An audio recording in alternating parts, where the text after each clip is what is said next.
mix parts tray, stereo mix stereo, not to mix parts tray, luminance luminate.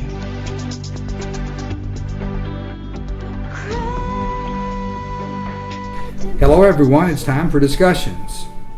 It's all too common. We hear it from a friend, a family member, the rumor mill at work, social media, or in case of a well-known person or celebrity in the newspaper or on TV. Another marriage has failed. That's not the case with our guest on this month's show. JoAnne and Bob Bruner will celebrate their 62nd wedding anniversary this year. They've been blessed with 7 children, 18 grandchildren, and 8 great-grandchildren. But marriage is like any other vocation. It has challenges, a few tears, many laughs, and for a marriage to be successful, it takes a permanent commitment. The sacrament of matrimony is just that. It is sacred, and JoAnne and Bob Bruner have made it just that way. We'll be back in just a moment to talk about their life together and their marriage covenant. Until death do us part. I'm Deacon Greg Bevin, and you're listening to Discussions on Meade County Catholic Radio, 95.3 FM, broadcasting from Brandenburg, Kentucky. Not to mix parts tray, stereo mix stereo, not to mix parts tray, luminance luminate.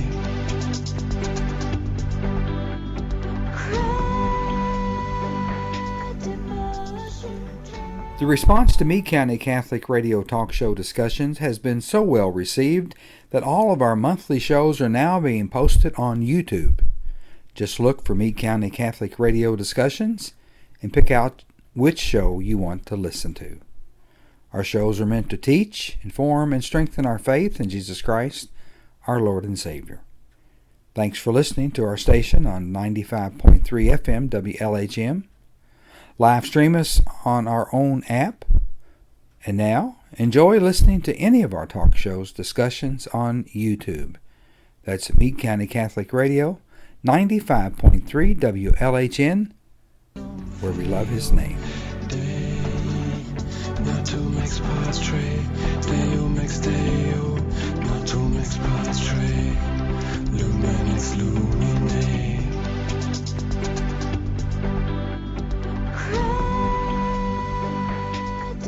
Welcome back to Discussions, and JoAnne and Bob, I want to thank you today, certainly, for joining our show this month as you share with us your love story with each other. Well, I'm humbled and honored to be invited to share our story. We worked hard, but we enjoyed our life and our years together. And that was good to say. You kind of second that, don't you, Bob? You second that emotion, yeah, right? Yeah. Hey. JoAnne, I'd say probably Bob, you were married at St. Teresa in Modegan. Yeah. And you had a very interesting guest on the day that you guys got married. A certain individual served at your wedding mass, and actually it may have been a payback for a wedding mass you served in a few years before that. Tell us about that special guest you had serving at your mass and the mass you served at before that. When I was about 12, we lived in Painesville and we belonged to St. Mary's. And eventually Jim Knott and his wife, or his future wife, had their wedding, and after it was over, we was all out front taking pictures, and when that was over, he patted me on the back and said, "Anything or anytime I can help you, Sonny, just let me know." So when we got married, JoAnne's brother, Bill Vessels, and Ronnie Knott served at our wedding. And I assumed that was a payback from his dad. Yeah, you know, Ronnie will soon be celebrating his 50th year as a priest. I think that's next year. So that kind of gives you an idea, kind of dating back some of the situations that we're dealing with there. Yeah, he was. I think he was 12. Best I remember. JoAnne, talking about weddings, it's very interesting. When we think about weddings, and it's still true today, of course, there's always a lot of loose ends to be tied up. You know, the bride's more nervous than the groom is. I know Bob, he wasn't too nervous probably about what was going on. But you had kind of an interesting situation when you look back on your preparations for your wedding day. But you had one particular concern that was bothering you, and I thought that was interesting. Would you share that with us? Okay. It makes me smile now, but for years it was not funny. I was working in Louisville during the week, and I'd come home on the weekend. And Mom and Dad was working, and guys did not help plan weddings. And Mom and I were planning the wedding, and, you know, the cake, the dress, the flowers, and all this. And everything had to come from Louisville in those days. So Dad kept saying, it's going to be okay, it's going to be okay. And I said, where are you going to mow the yard, Dad? Well, I've got this mower out in the shop. I'll be able to get it done in a couple of hours. I've just got to get a couple of things done on it, and then I can start it and take off. That didn't happen. And it didn't happen. And I was chewing my nails, and it didn't happen. I had images in my brain of all the guests walking around with grass up to their knees, and me in my white long gown dragging it through grass. But on Wednesday before we married on Saturday, Dad came through and got everything mowed. That's how that one ended. But it was years before I forgave Dad for that stress. That was about as nervous as saying I do, wasn't it? It was worse. You know, the church teaches us that marriage is not only a sacrament, but it's a lifetime covenant. It's a lifetime commitment. Talk a little bit about how you both, when you began your life together many years ago, how you viewed this lifelong commitment. Well, yes, I'm stepping in here again. I guess because we came from a rural farming community,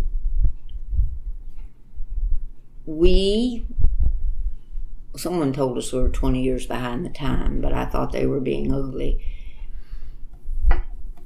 We still, at that time and do now, believe that the vow made to each other on your wedding day was the only and the last vow that you would ever take.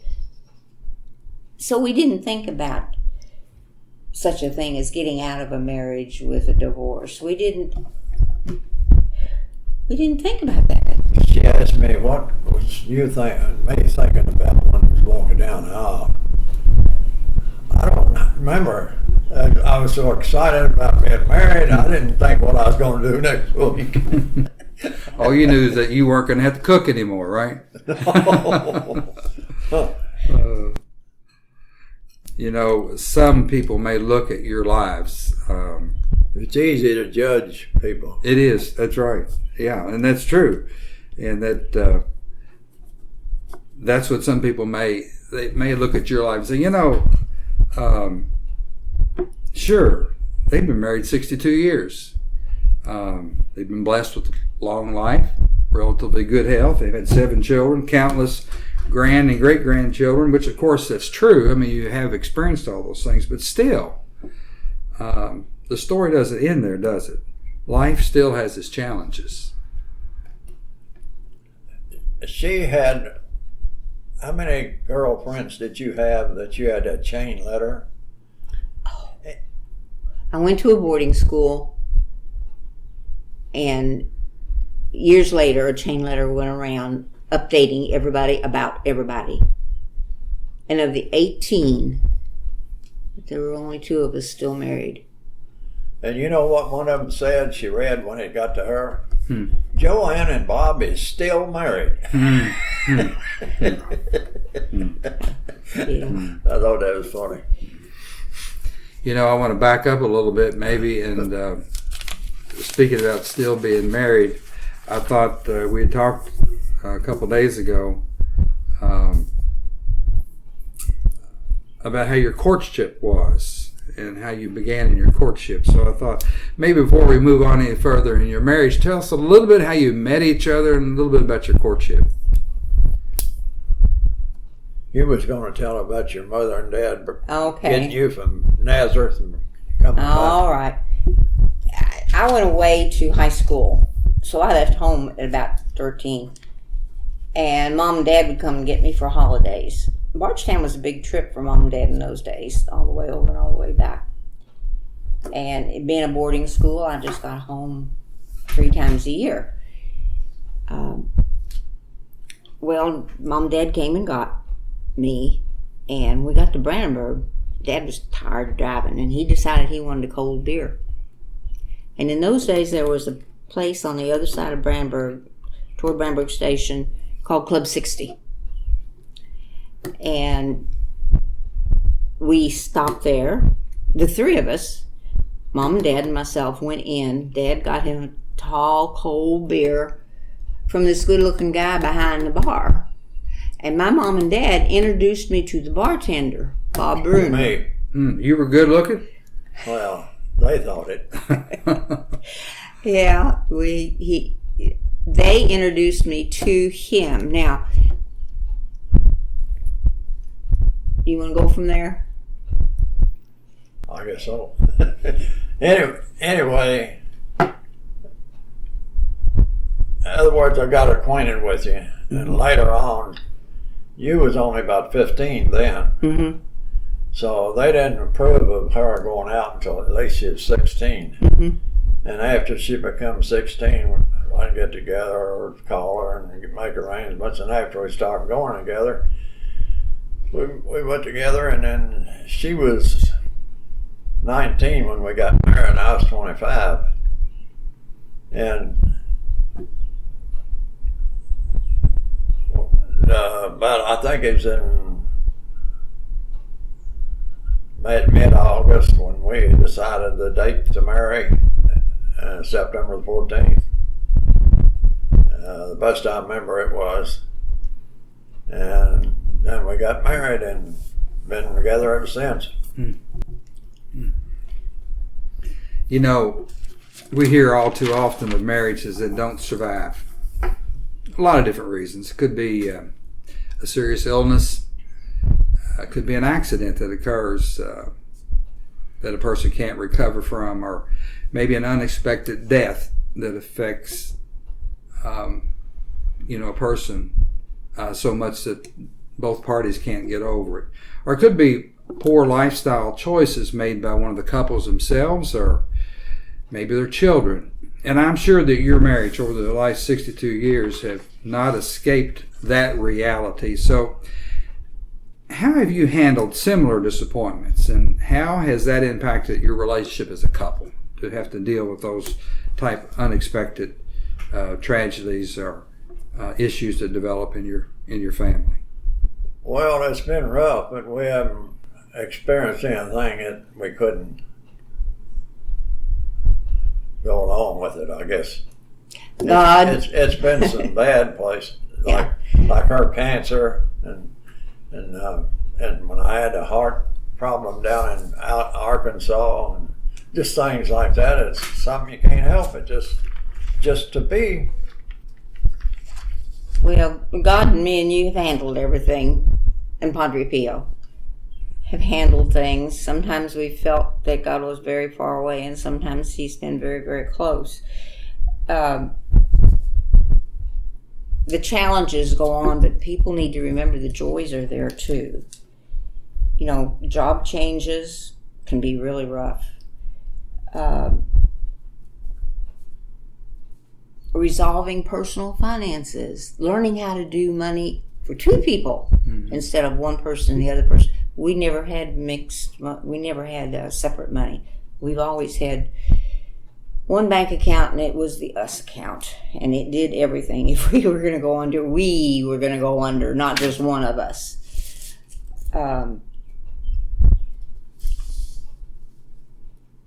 How did we resolve those things mostly by talking about them.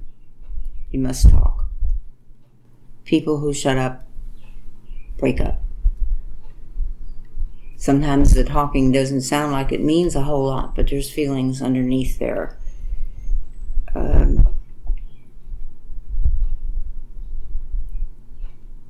They have those types of things impact everyone in the family, and if it weren't for everyone in our family pulling along with us through some very difficult times, we would have never made it. It took each and every one of us and every single person that married into this family, and they're a fine bunch of people.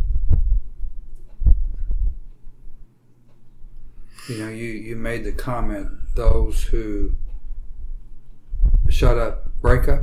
Yes. Hadn't heard that before, but that certainly makes a lot of sense. Yeah, communication, one of the big issues in all marriages. Yes. No different 65 years ago than it is today, is there? No. And you always treat each other with dignity and respect. Yeah. That cuts out any hollering, any yelling, domestic violence. Those don't exist when you talk it out. And you're also not giving bad example to the little ones under your feet. Well, we're going to take a short break, and when we come back, we're going to dig a little bit deeper into some of those real life, day-to-day challenges that JoAnne and Bob learned to deal with, how their faith and the love of Jesus Christ helped them along the way. We'll be right back. Not to mix parts trade, Deo mix Deo. Not to mix parts trade, Luminix Luminate.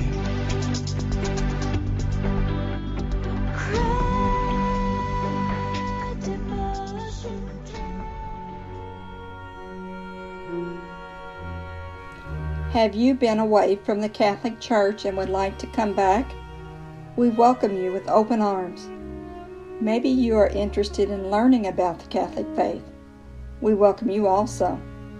There are 4 Catholic churches in Meade County. They are St. John the Apostle in Brandenburg, St. Martin of Tours in Flaherty, St. Mary Magdalene in Painville, and St. Teresa in Rodelia. You are welcome at any of these. Please come.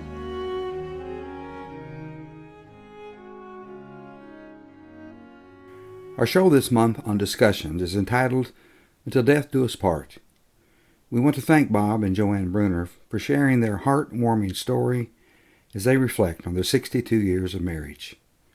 We also wish to thank Karen and Doug Stiff, Nancy and Ed Tate and family, Tommy and Mookie Gherkins, Mike and Diane O'Brien, Herschel Hardesty, and the Dugan and Rogers family who are underwriting this month's show. We now return to the second half of discussions. Not to mix parts trade, Deo mix Deo. Not to mix parts trade, Luminix Luminate.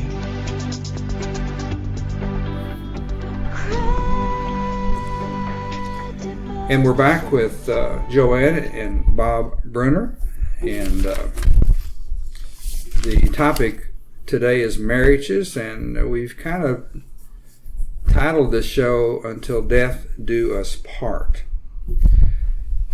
Question for both of you, really. Bob, you drove a long haul truck 52 years, many times on the road for weeks, I understand. And JoAnne, you were at home laboring with the day-to-day needs of your family. Now, you both loved your vocation, because I've spoken to you before, Bob. You said you loved to drive the truck, and JoAnne, obviously, you loved your family, even as difficult as it is, and the work that you had to do that. But for long periods of time, you must have missed just being around each other, that intimate relationship, that loving relationship that only one spouse can have for the other. How did you adjust to those long periods of loneliness and still remain faithful? And that's the big thing. You mean long trips? Yeah. Well, I was always rested when I left. They'd call you all hours of the night, but they always give you an 8-hour break. And you knew to go to bed and get at least 6 or 7. And when I leave, I might leave now I shouldn't have done this, but I've left Louisville and drive all the way to Denver, Colorado. But I felt good and didn't have no problem. But when I was out there, I was always, a lot of times I'd call home every night or sometime and kept in touch. And when I started driving for Louisville Gas and Electric, and 2 other companies I drove for after that. It was all mostly local and I was home all the time. But when the last company shut down, I had to do something, and she said, well, just get another truck and go back, and I did. And I was out there ever since. But when I worked for Smith, their contract was every guy has got to come home on his 3rd dispatch, and you might be out 2 days. And sometimes I'd take off 2 days when I come home. So I always managed to get along. I never did lose my job unless I wanted to quit. There were times that you were gone, though, for longer periods of time, wasn't there? Yeah, but it wasn't all that many times. But now I'd be gone 3 or 4 days a lot of times. But I tried to be home on the weekend. Mm-hmm. Yeah. I never doubted the vow that he made to me, with me. We never doubted that vow. He was always too busy to do anything else, and good Lord, I knew I was too busy to try to do anything else. We had our first 4 in 5 years, and we had garden and animals and everything else. But the trust, the true blind trust, and I'm sure that's what today's people would call it, was always there. I never doubted that he loved me or that he would keep his vow. I'm trusting you never doubted that I loved you or would keep your the vow. Anytime I wanted to kiss you, I'd just pull out your picture. I always trust her and she trusts me, and we've never had no trouble.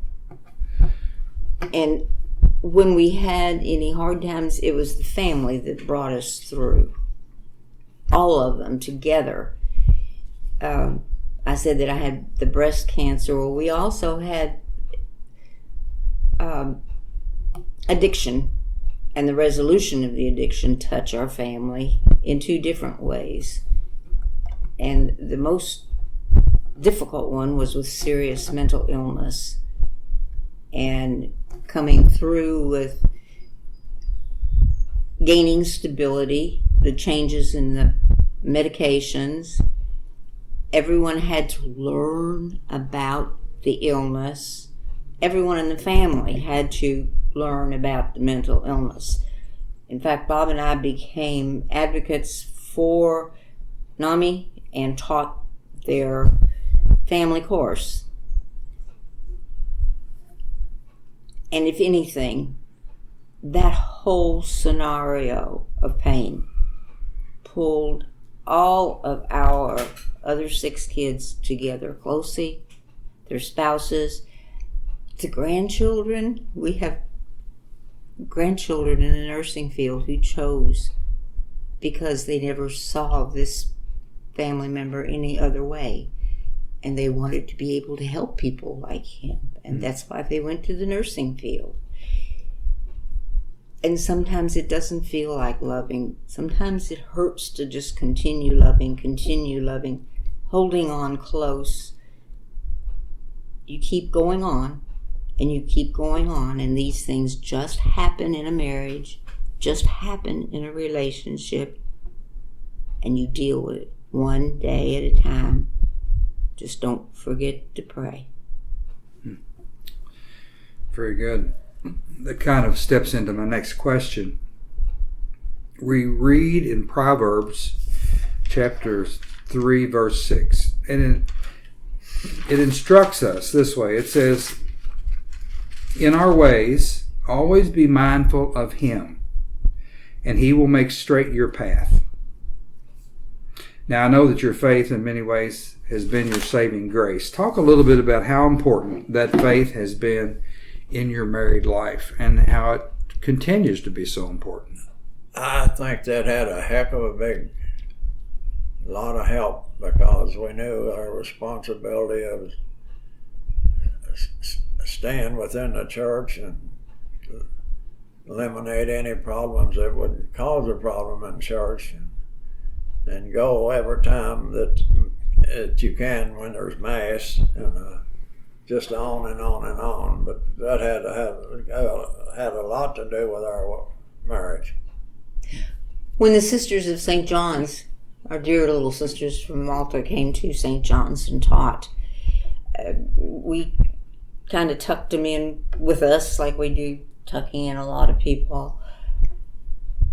And they were a tremendous help with our children, because going to school at St. John's, and all of our kids went to school at St. John's. We were one of the fortunate ones. They all went to school at St. John's, and they were all loved by the sisters, hugged, touched, treats given to them, and taught the basics of their faith, which they brought home and talked about sitting around the table. And, you know, we're to know, love, and serve God. And the knowing that's mental. The love comes from the heart, and the serving comes from your back. And they helped shape our children into that. I hesitate to say this, but they wouldn't have been nearly as good Catholics without the sisters. Yeah, we hear that a lot. Mm-hmm. They really serve this community very, very well. Mm-hmm. Bob, you're 87 years old. And JoAnne, I'm only going to say this, and that is you're much younger than he is. Thank you. But, you know, obviously none of us know when God will call us home, of course. I mean, it could be any day, at any age. But when we get to that age, we get to thinking, have you all shared any conversations with each other about that? Have you approached that topic of when you pass or when the other spouse passes? Did you know age don't have a thing to do with you leaving? It just could be a new baby, one baby, or somebody at 95. And I tell her all the time, the simplest and the best way to go, it's a shock to the family, is pass on in your sleep. Mm-hmm. Because Miss Mildred Luss, she laid over at Medico several years looking at the ceiling. That ain't good. Mm-hmm. You didn't use your line. Bob has a line. I think I've heard it, but share it with us. No, he said, I'm going to wake up dead some morning. No. And he's done, then he doesn't have to deal with anything. She thinks you ought to wake up dead. You say you're going to. But we've talked about... Based on age, I will go first. Yes. We have talked about, in getting to know each other, how each of us wants to be put away, in quotes, mm-hmm. along with the plots and the headstones and our accumulated worldly goods. We've taken care of all that, mm-hmm. and we feel that that's the best way for any couple to do it, is do it ahead of time. Mm-hmm. Get it done, get it behind you, and you know what's going on. I want to be cremated and buried in that grave plot beside him, or at his feet, or wherever they put him. And hopefully I can care for Bob here at home with all his children around him. Be able to bring him communion when he can't go to church, or he bring me communion when I can't go to church. The Eucharist is a very large and precious part of who we are. And that's what we hope to be able to do, to share taking care of each other if we stay very long. I'm counting on 10 more years. Well, we're counting on about 20, okay? We're going to count on about 20. Like an old guy said, he said, I'll probably leave in 2 years. You know, I'm going to ask you one final question before we go today, and this maybe have the longest answer, really, but you know, when we think about marriage, we know there's all kinds of marriage counselors and therapists, and they spend many years of schooling, which is necessary. They have a lot of training, and when you go to them, they charge a pretty hefty fee to give advice to couples about the do's and the don'ts about a successful marriage. But you've been married 62 years and living out the marriage covenant and the promise of until death do us part. Now, to those of us who are married and to those young couples preparing to enter into the sacrament of marriage, what I would like to know, and I think what we all would like to know, what is your advice as someone who's lived that life as to what it takes to be true to your marriage covenant? Respect and dignity. That's how I choose to treat Bob, with respect and dignity. And we pray daily, and like anybody, prayer life evolves as you evolve. We started out with Our Father and Hail Mary at night when we got in bed, and that was 62 years ago. And then we went through the period of the rote prayers. We went through the period of the long prayers. We went through the period of the kids kneeling down at the couch and the chairs and saying family prayers. And now there's just the three of us here. But prayer must be a part of your life. Keep a sense of humor. Get through a lot of hard times. You can't stay mad at somebody you have to laugh with. Just can't do it. Never hold a grudge. Don't allow jealousy to enter into your life or your relationships.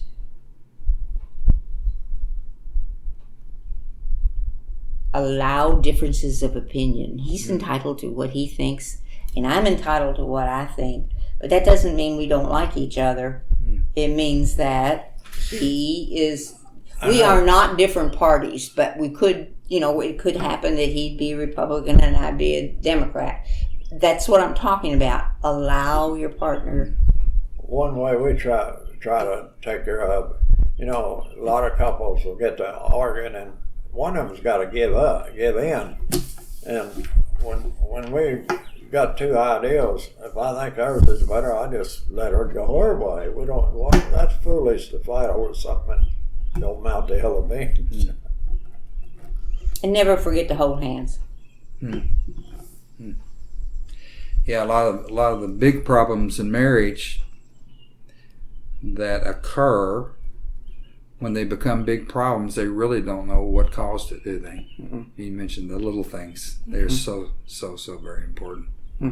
So I don't know how. It seemed like you've seen couples that you couldn't figure out in the world what caused them to separate. It seemed like they had everything, and I don't understand it. Well, JoAnne and Bob, it's really been a pleasure visiting with you. I've been married for a few years, but not 62. So I've learned. How many have you been married? About 47, I think. But I've well on your way. Hey, when you catch up with us, call me the night before, and I'll meet you at McDonald's. I may have to buy, but you'll meet me there. Is that right? There you go. That's that sense of humor you're talking about, right? Yes. Yeah. Yes. Yeah. And you have a smile on your face right now. There you go. Sure do. Yeah. Well, as I say, it's been a pleasure to visit with you. Any question about it? You all have you've lived out that sacrament of marriage. You've held to that covenant that we're all asked to hold to in that marriage. So, my prayer for you, and I know the prayer of the listening audience out there, is that God continues to guide you and to bless you, and may the Holy Spirit always be with you through this beautiful vocation of love. Until death do us part. Thank you, Greg. We need all the help we can get.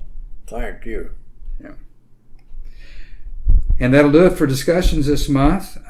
Thank you for tuning us in. I'm Deacon Greg Bevin, and you have been listening to Meade County Catholic Radio, WLHN 95.3, broadcasting from Brandenburg, Kentucky. Not to make spots trade, day you make stay.